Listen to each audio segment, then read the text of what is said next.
a new way to install a professional looking custom tiled shower. Coming up next on the at-home channel at Buildipedia.com.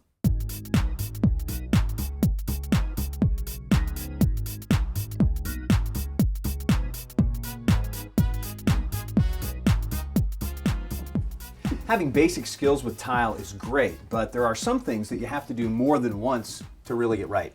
Installing a custom shower is one of those things. Hi, I'm Jeff Wilson.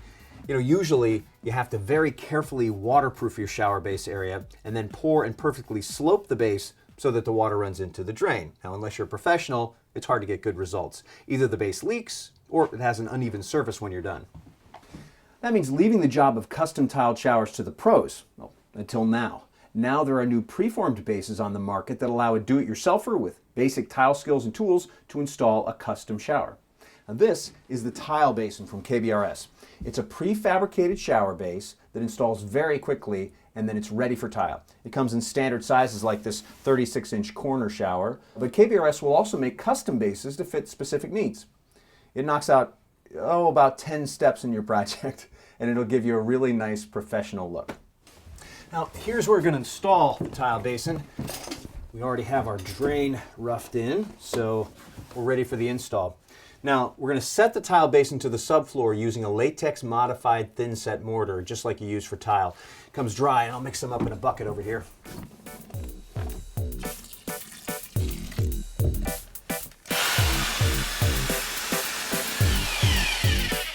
Okay, I've got my thin set mortar about the consistency of peanut butter. Now I need to let it slake for about 10 minutes.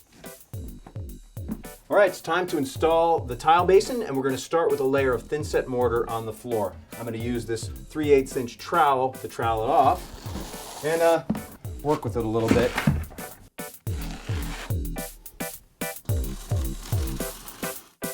We're going to add a bead of silicone around the edge of the flange here, and we're going to drop it in place.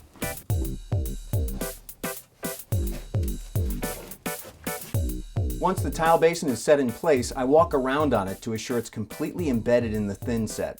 Then the clamping ring is installed onto the collar bolts and tightened to hold the tile basin in place at the drain.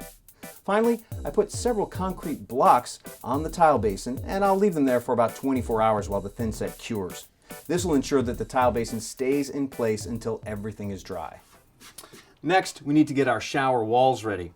Now, to start with, I'm going to install this shampoo niche. This is also made by KBRS and Tile Basin. It's basically a leak-proof box made out of the same material. It's tileable, and we framed out a little hole here. We'll just install this with a couple of screws. It'll be a good place to put, some shampoo, maybe a bar of soap.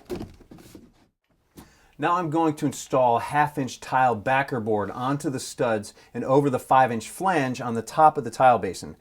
Now, backer board is a cement-based product that gives us a very strong waterproof foundation for our tile. It'll also bond very well with the thin set adhesive that we'll use to install the tile. We'll actually get a chemical bond there that'll be very, very strong. Now to do that, I'm going to use these special fasteners that are used for installing backer board, and then I'll seal the bottom with a bead of silicone caulk to make sure that nothing will leak when I'm done.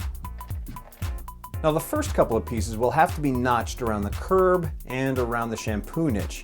So I'll make some measurements and then I'll go outside to make those cuts. Now in cutting concrete board, we're going to use a carbide tipped blade on a circular saw. When you cut this stuff, it does make a lot of dust. You need to wear a mask, some goggles, gloves, all the safety stuff.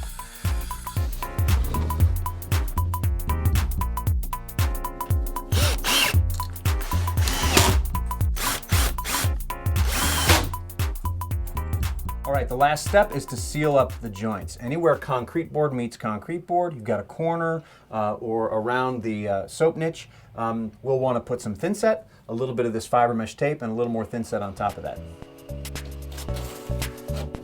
This step is important to give you an even final surface for the installation of your tile. It'll also make sure that water can't seep in between the joints should any ever happen to leak through your tile job. And once the joints are done, I need to wait 24 hours for them to cure before I start tiling. So now we've set the base for a professional looking custom tiled shower, thanks to Tile Basin and a little bit of sweat equity. I'm Jeff Wilson, thanks for joining me, and come back next time when we tile this shower on the at-home channel at Buildipedia.com.